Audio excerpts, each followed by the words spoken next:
फ़ायज़ा को अब यकीन होता जा रहा था कि यूसुफ बेटियों की निस्बत बेटों से ज़्यादा प्यार करता है और ईशा और फ़जर बाप के प्यार को तरसती हैं। शेख शुबाश शहीन यूसुफ आज फिर काम से देर से आया था, अलबत्ते वो अपने बेटों के लिए खिलौने लाना नहीं भूला था। अब वो उन्हें खेलते देख कर खुश हो रहा था और कभी कभी उनके साथ खेलने भी लग जाता। फ़ायज़ा जो खाना पकाने में मसरूफ़ थी, अचानक उसकी नज़र अपनी बेटियों ईशा और फ़जर पर पड़ी, जो हसरत भरी निगाहों से बाप और भाइयों को देख रही थी। फ़ायज़ा इतनी दूर बैठकर भी उनकी आंखों से आंसू आ रहे थे। फ़ायज़ा के दिल में यूसुफ के लिए नाराज़गी के जज्बात उभरे। वो जल्दी जल्दी काम ख़त्म करके यूसुफ के पास आ गई और पूछने लगी, ईशा और फ़जर के लिए क्या लाए हो? यूसुफ ने हैरानी से फ़ायज़ा की तरफ देखा और कहने लगा, मैं उनके लिए क्या लाना। रास्ते में मुझे नहाल और बिलाल के खिलौने नज़र आए तो उनके लिए मैंने ख़रीद लिए। ये सुनकर फ़ायज़ा को बहुत गुस्सा आया और उन दोनों की लड़ाई हो गई। हर दफ़ा यूं ही होता, यूसुफ नहाल और बिलाल के लिए ज़रूर कुछ न कुछ लाता, मगर बेटियों के लिए शाज़ो नादर ही कोई कोई चीज़ लाता। फ़ायज़ा को अब यकीन होता जा रहा था कि यूसुफ बेटियों की निस्बत बेटों से ज़्यादा प्यार करता है और ईशा बाप के प्यार को तरसती हैं। ये सोचकर फ़ायज़ा के दिलो दिमाग पर इस तरह हावी हुई कि उसके दिल में नहाल और बिलाल के लिए शदीद नफ़रत पैदा होने लगी। वो बिलाल और नहाल से नफ़रत का इजहार करने लगी थी, लेकिन यूसुफ की वजह से चुप हो जाती। यूसुफ फ़ायज़ा के इस रवैये से सख्त परेशान था। उसको समझ न आती फ़ायज़ा बच्चों के साथ क्यों ऐसे पेश आती है। फ़ायज़ा के दिल में ख़्याल आया, अगर नहाल और बिलाल ना होते तो यूसुफ अपनी सारी तवज्जो और मोहब्बत ईशा और फ़जर की तरफ देगा। अब वो हर वक्त यही सोचती रहती और हर काम गायब दिमागी से सर अंजाम देती। फ़ायज़ा की मुसलसल गायब दिमागी की वजह से यूसुफ ने उससे बात की कि ऐसा क्या मसला है जिसकी वजह से वो परेशान है। वो हर दफ़ा बात टाल देती। एक दिन यूसुफ काम से घर वापस आया तो उसे घर की फ़िज़ा में अजीब वहशत महसूस हुई। उसकी दुनिया लुट चुकी थी। वो सुबह सही सलामत नहाल को छोड़ कर गया था और अब उसे में मुर्दा हालत में पड़ा था। सबसे हैरानकुन बात ये थी कि फ़ायज़ा की आंखों में गम की बजाय एक वहशत थी। अभी वो इसी सदमे में ही था कि चंद महीनों बाद यूसुफ को अपने 4 साला बेटे बिलाल की अचानक मौत की खबर मिली।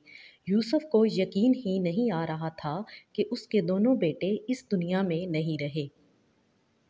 वो हर वक़्त इसी सोच में मुब्तला रहता कि उसने ऐसा क्या किया है जिसकी उसे इतनी बड़ी सज़ा मिली है।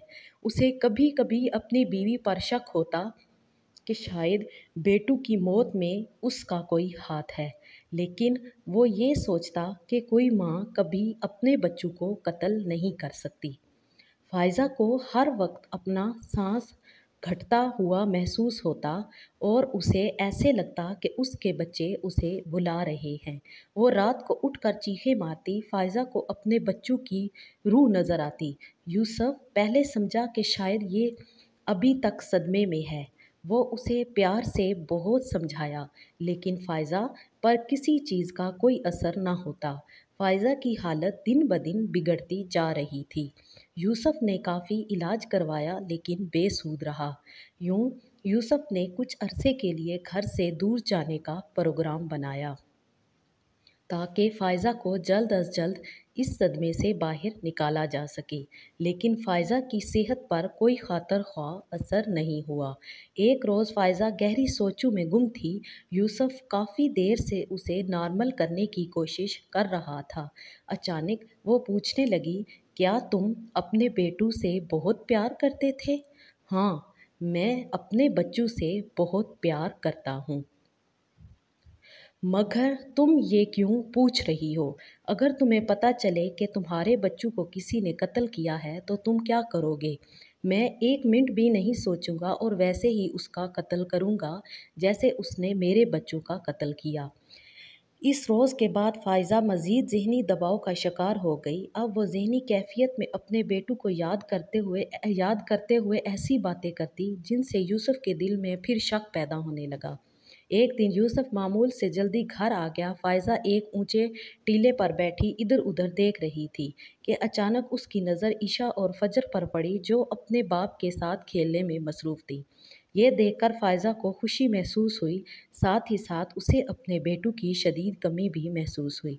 उसे हर जगह नहाल और बिलाल की आवाज़ें और शोले नज़र आने लगे। उसे अपना दिमाग फटता हुआ महसूस हुआ, उसका सांस बंद होने लगा। यूसुफ की नज़र अचानक फ़ायज़ा पर पड़ी।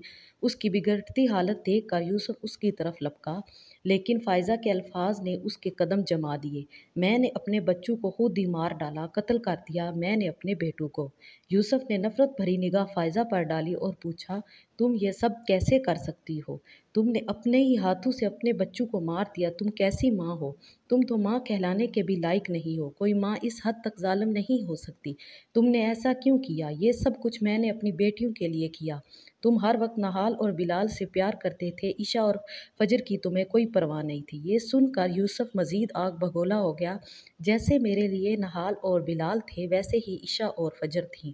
फ़र्क मैंने नहीं, फ़र्क तुम्हारी सोच का था। तुम एक नफसियाती मरीज़ा बन चुकी हो। मैं और मेरी बेटियां अब मज़ीद तुम्हारे साथ नहीं रह सकती। आह, आज तुमने अपने बेटों को अपनी बेटियों के लिए मार दिया, कल तुम अपनी बेटियों को किसी और के लिए मार दोगी। मैं फजर और ईशा को लेकर हमेशा हमेशा के लिए तुम्हारी ज़िंदगी से दूर चला जाऊंगा, और अब तुम्हारी सज़ा का फ़ैसला अदालत करेगी। वो फ़ायज़ा को रोती चीखती छोड़कर बच्चियों को लेकर चला गया।